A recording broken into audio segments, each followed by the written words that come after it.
Hello everyone, I am Ivan Spirov, a philosophy doctor from Sofia University, Bulgaria. In this video, I will talk about the difference between the Indian Samkhya and the Western forms of mind-body dualism. Samkhya is mostly known as the metaphysical foundation of Yoga Darshana or Patanjali's yoga. But Samkhya is also one of the oldest philosophy schools in ancient India. In fact, nobody knows how old exactly. I accept the hypothesis that an early form of Samkhya existed even before the Aryan invasion in the Indian subcontinent, which means that Samkhya have Dravidian roots. The philosophy of Samkhya is an ontological dualism, but it differs from the Western forms of mind-body dualism, and especially the Cartesian dualism, which postulates an opposition between the physical body and what Descartes calls res cogitans, or the thinking think.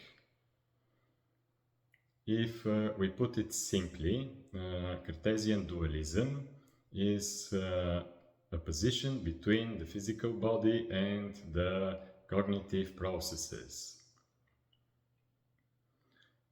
Samkhya postulates two independent ontological principles, Purusha and Prakriti. Purusha is the consciousness or the spirit, and Prakriti is the matter or the nature. When the unmanifested Prakriti comes into contact with Purusha, the evolution of the phenomenal world begins. Prakriti evolves in 23 elements or tattvas, both on macrocosmical and microcosmical level.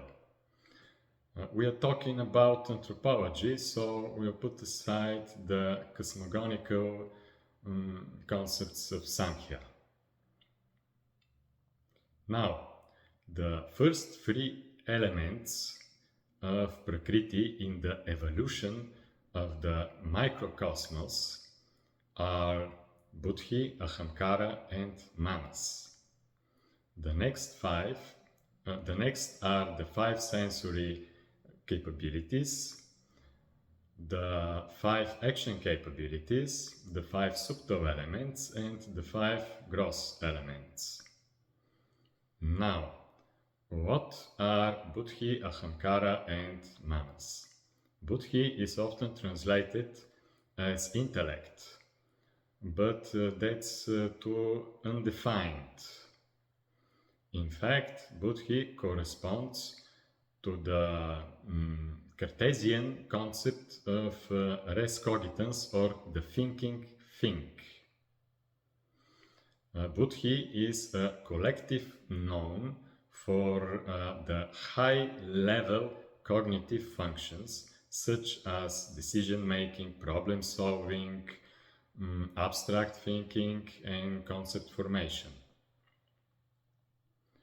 Ahamkara is the ego in psychological meaning.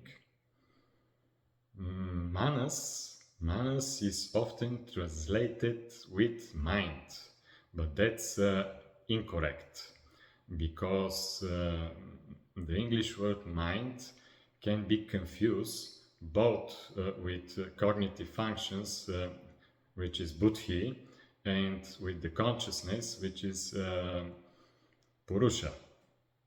In classical Indian philosophy, Manas is the inner sense organ. In the terms of modern neuroscience, we may say that Manas is the brain function of integration of information from the different sensory modalities. The main goal of Samkhya Darshana is Vivekajnana, the knowledge about the difference between Purusha and Prakriti.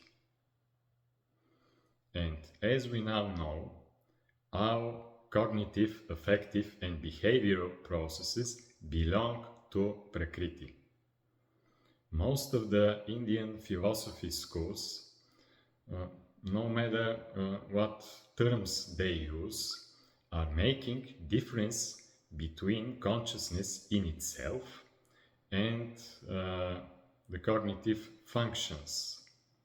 And that's the main difference between Samkhya Darshana and the Western forms of mind-body dualism. Thanks for watching.